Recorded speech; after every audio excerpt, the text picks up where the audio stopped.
PSL 7 का ताज किसके sir सजेगा, फैसले की घड़ी आ गई। कज़ाफी स्टेडियम में ट्रॉफी के लिए लड़ाई, लाहौर कलंदर्स की मुल्तान सुल्तान्स के खिलाफ बैटिंग जारी।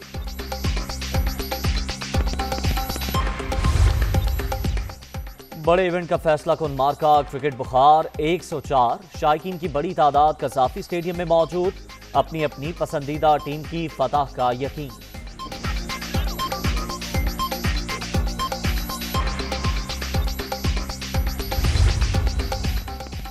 और हुकूमत को घर भेजने का मिशन, पीपल्स पार्टी का लॉन्ग मार्च जारी। बिलावल भुट्टो का अपनी वालिदा के जेर इस्तेमाल रहने वाले ट्रक पर सफर।